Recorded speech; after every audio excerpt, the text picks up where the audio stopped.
So, here I am, 10 years later. I think the main thing that I'm going to say is that if we want to improve oral health in New Zealand, or reduce obesity or type 2 diabetes or gout, or increase learning outcomes, we need to go down the political route.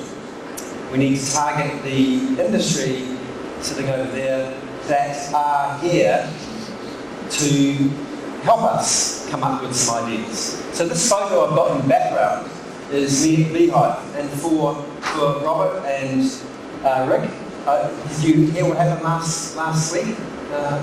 Yes. Yep. This week? Yep. Huge hickoi. The current government has some despicable policies, and about 50,000 people got out on the street and protested right here in Beaglehole. So I'm here to talk with my New Zealand dental hat on. So I'm the New Zealand Dental Association spokesperson. I'm representing the views of 3,000 dentists, including a number of dentists here in the room.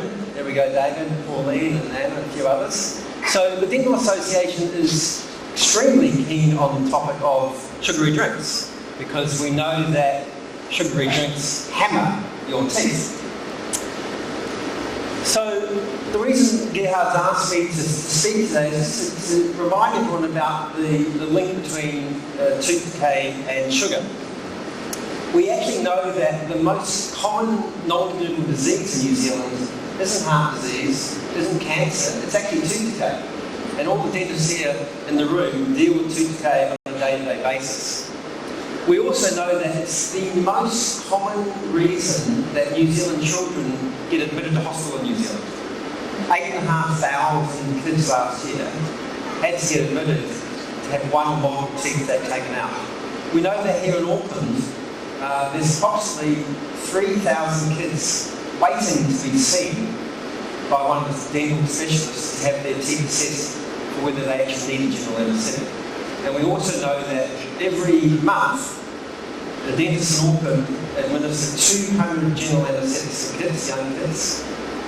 Yet, every month they get 500 referrals to get seen. So you can see the situation's out of control. Obviously, it's a major equity issue. If you're Maori, if you're Pacific, if you're on a low income, the statistics are shocking. Obviously, the number one reason we get tooth decay isn't anything else to do with anything. It's only to do with sugar. We could also say it might be to do with water fluoridation. And water fluoridation definitely helps. It reduces tooth decay by about 30%, so it's effective. But the main reason we want fluoride in the water is to reduce tooth decay, which is caused by sugary drinks generally. Obviously, it's got a number that's very it's an important risk factor, because not only does it cause tooth decay, it also leads to weight gain, obesity, type 2 diabetes, and cardiovascular disease. So 10 years ago I was here, and the photo on the left was my son. And I put the photo up there to show you that his teeth are great. And then here we go, a couple of months ago, 18, his teeth are still great. That's he got his driver's license, very happy on his 18th birthday. So the reality is that I'm a puppy car guy, I've got a nice job, I've got a nice house, good wealth. So if I compare myself with a number of other members of society, obviously their teeth wouldn't be so great, as you can see here. It's a socio-economic disease, it's a disease of poverty, and also I would say it's a disease of colonisation. This young person had all his teeth taken out, the general anaesthetic. I remember he came to see me, he was touching a can of Coca-Cola actually, and I said, how come you're drinking this? He said, I'm addicted to it. And I said, fair enough. Took all the teeth out. So this is an interesting photo, because this photo was taken 2 days after the FIS conference 10 years ago, 21st of February. The conference, Gerhard, you remember, was on the 19th of February, 2014. 2 days later, we had this great article in the paper where Nelson Hospital got rid of all their sugar-sweetened beverages. There was an advocacy campaign that we initiated at the hospital. Turns out that it was the first hospital in New Zealand to get rid of sugary drinks. And it turns out, actually, it was the first hospital in the world to have all the sugary drinks taken out. So, So this happens because one reason, and the one reason alone was advocacy. And you've heard, some of you have heard me talk before, but I'm going to say that others who haven't heard this, was that I was up in the dental department tea room. I'd just taken out 56 teeth from kids and adults who'd been consuming a lot of sugary drinks. My hand was sore, I was wrestling with ice, I still remember, I looked out the window and I saw a Coca-Cola truck delivering their sickness to the hospital. And it made so much sense that I went straight to the CEO and said to him, Chris, I've just taken out all these teeth. I've billed you $16,000 for 5 GAs. And he said, what do you think we should do about it? I said, we should at least get rid of the problem that's causing sickness in the first place. Anyway, a month later, here we go, we got rid of the sugary drinks. And it was interesting because it was an advocacy campaign focusing in on the pain and suffering of kids, but also focusing on the costs of the system. I've seen this photo before. This is Jasper, 3-year-old, lots of teeth coming out. Again, he turned up to me. He actually had a baby bottle, and in the baby bottle was Coca-Cola. Heartbreaking. But no, again, it's happening all around the country. Every single day, there's dentists taking out teeth from young kids. My record is 10 teeth from 18 months, still in Athens, under General 7. So when we talk about sugary drinks, it's all very well to focus on Coca-Cola or V or Powerade, but we need to remember that juices are just as bad or worse. Now I'm just going to ask people here, who had a glass of juice this morning for breakfast? Nobody's brave enough, someone would have. But I was just, there we go, one person's out again. But I would say,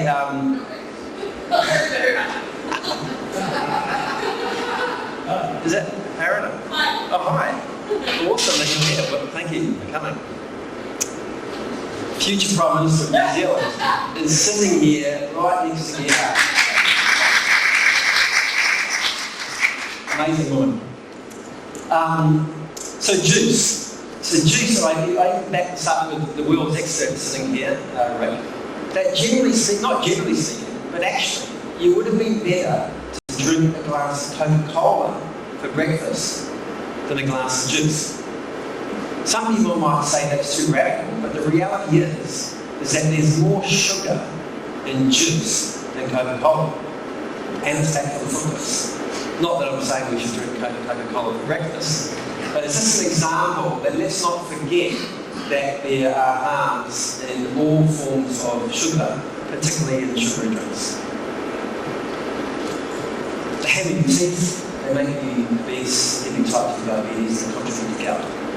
So it's also very important, Simon, you need to remember this, I'm really talking to you about this 10 years ago, but the thing about the artificially sweetened beverages is that they won't rot your teeth, they'll just dissolve them.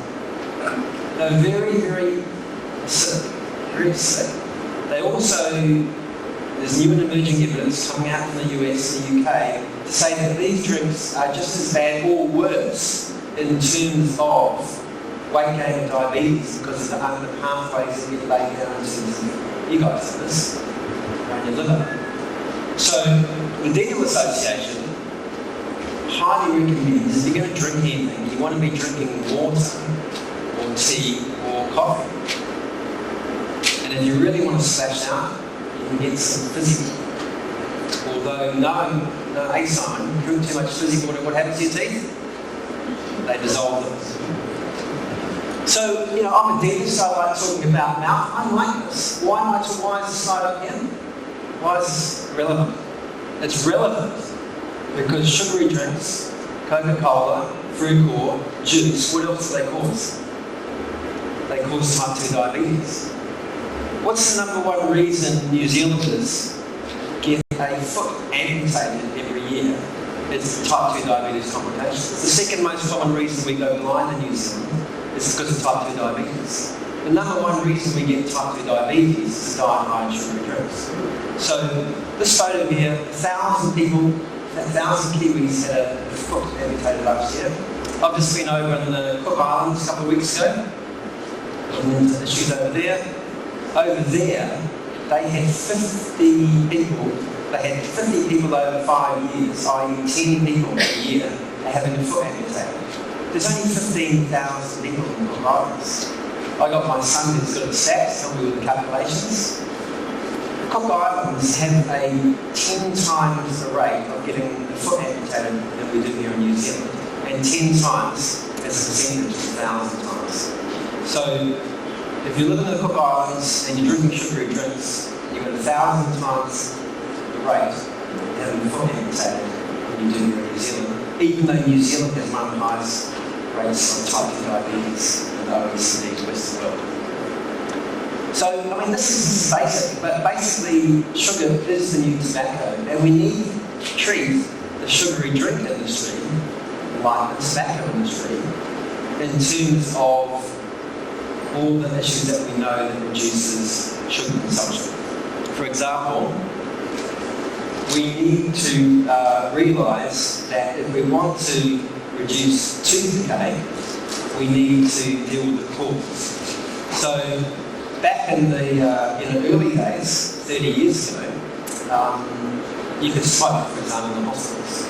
You could smoke in schools, you could smoke anywhere. I remember flying from Auckland to LA maybe 30, 40 years ago, and there were smokers in the back of the plane. So it just goes to show goes a long way to show how far we've come in terms of tobacco. And I hope that in 30 years' time, we'll be able to say the same thing about sugary drinks. So, in the early days, teachers could smoke in schools. Now, we have the situation where most kids in New Zealand, 97% of all schools now, still sell unhealthy products. This article came out just a few days ago, 5 days ago, and it was quite shocking to see how many schools still sell sickness in the form of sugary drinks. Hats off to Coca-Cola for not selling sugary drinks to primary schools under the age of 12 and intermediate schools. It's a great step in the right direction. But unfortunately, it doesn't stop the school tuck shops from buying Coke or fruit or other products. And it is a good step in the right direction. So, we failed, and it's good to see that after I speak, there's going to be a panel talking about water-only schools. I mean, I've been talking about water-only schools since 2016, which is a long time ago.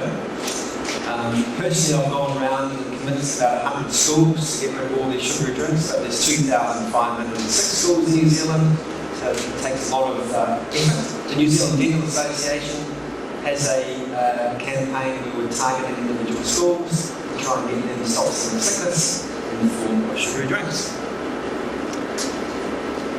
I went to the World Health Organization in 2016 for a sabbatical where I was involved with spreading the word about the need for taxation on sugary drinks. When I turned up there, first thing I did was I went down to the tuck shop and I bought myself a can of Coke.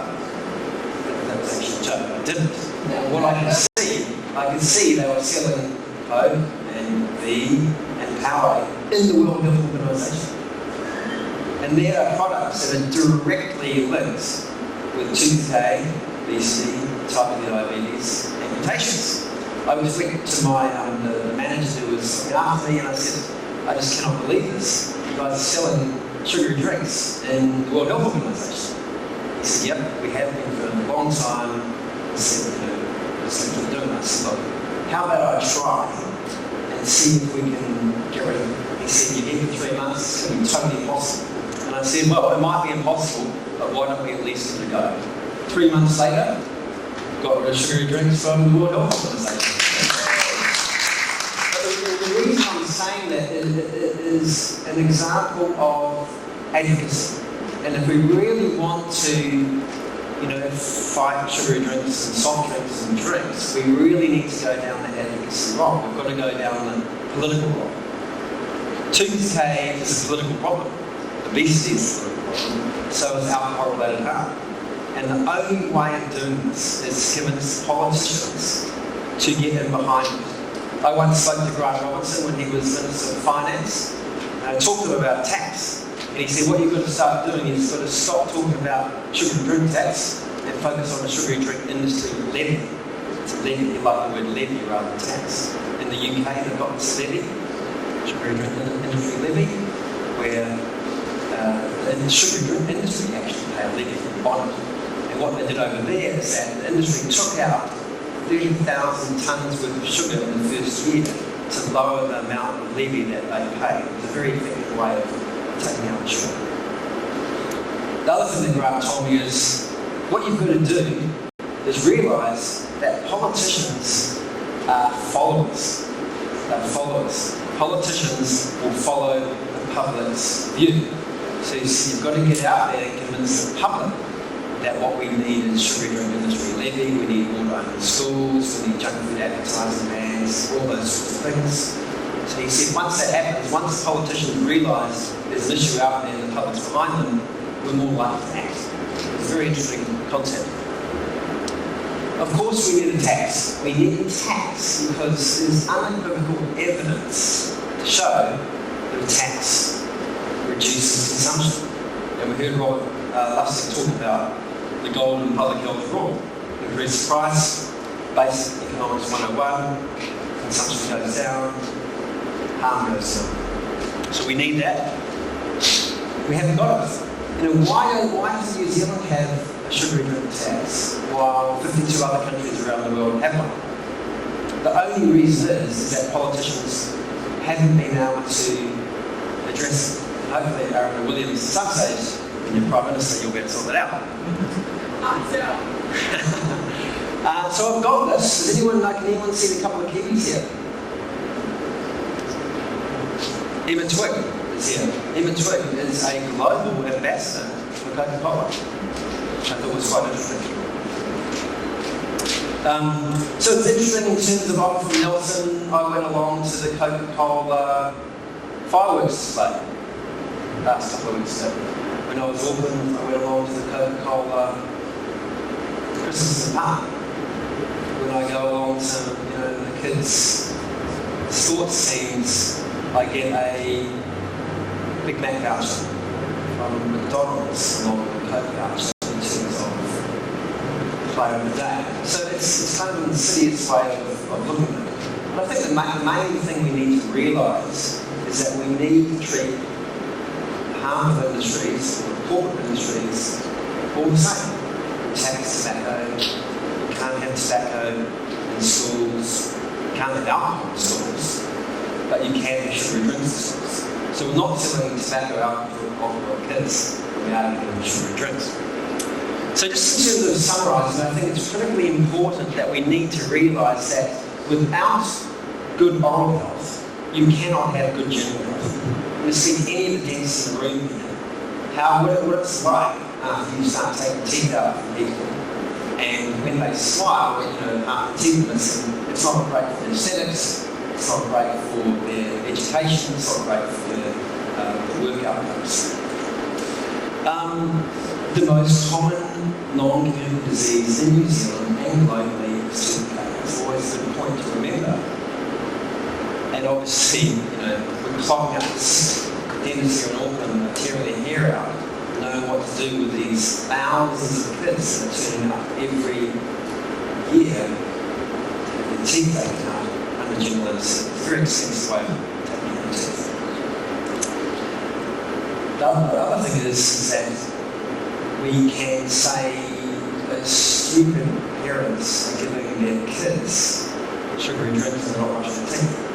But that's a victim blaming approach. What we really need to be saying is that it's the industry who are marketing their unhealthy products to parents and put an influence on government to reduce the chances of implementing policies that are going to reduce sugary drinks in the first place. So we need to stop trying to educate the public to modify their unhealthy behaviour, because it's very difficult to educate. It's very difficult to modify your behaviour if you live in an unhealthy environment. So it's critically important that we all work together to modify that environment so that we've got a healthy environment, so that when we are talking, so say to kids, for example, educating kids about the danger of sugary drinks, but then they can go out at lunch and they can get their 40 cents of sugar and 1.25 in a bottle of Coke, drink it, go back into the classroom.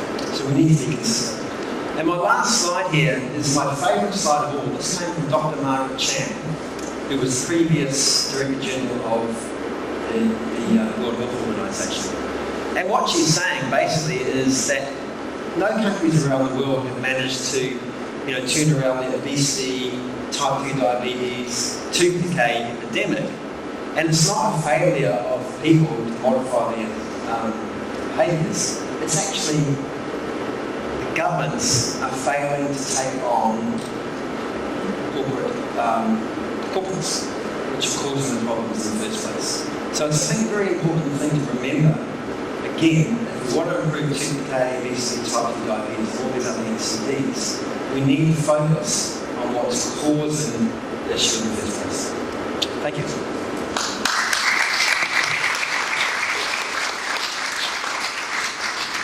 We have maybe one question from the audience.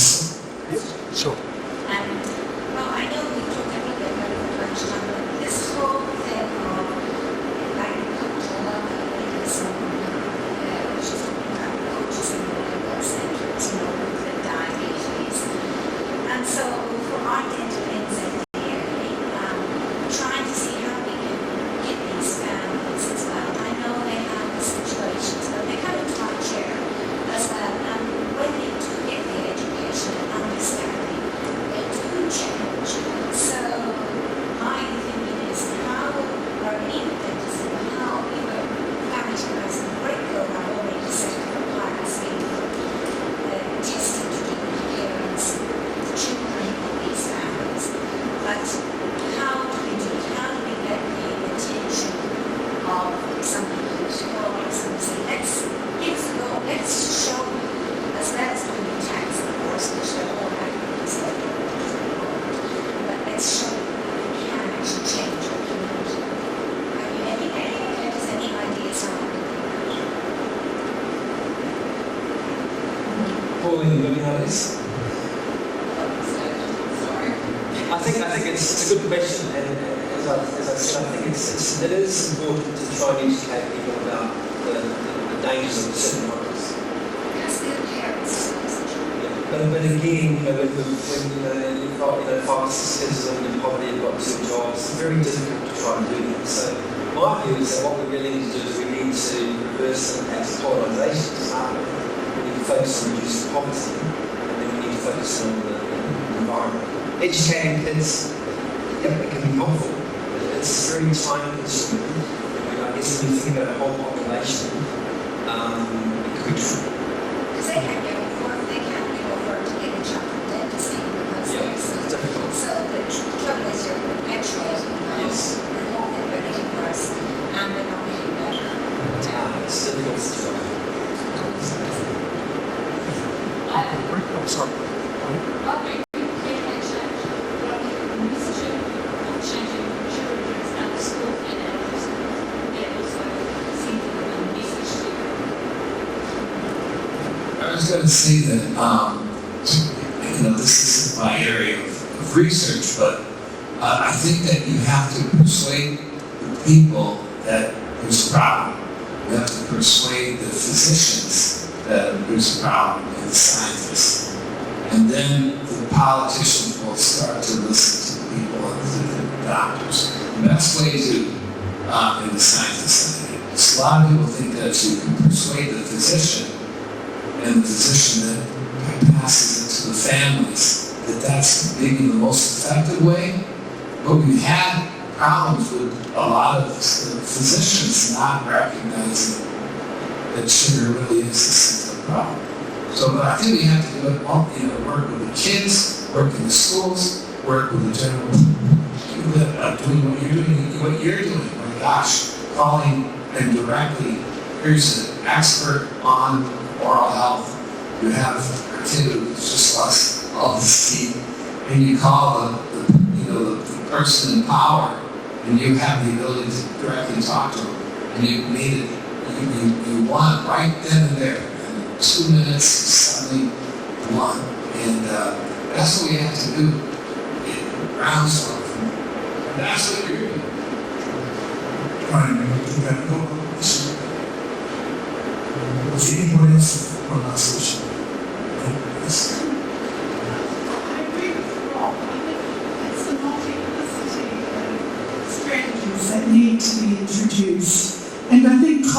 marginalisation is a huge issue that needs to be addressed, not only in the health sector, but also in the education sector and also in the workforce sector, because we need people of diversity in every aspect of our society. And parents won't understand if you cannot relate to them in their own language and home culture. So I think there is a lot of things that we can do around the diversity of issues impacting our communities and population groups. Thank you. Okay, I think we'll stop there. Thank you very much, Rob.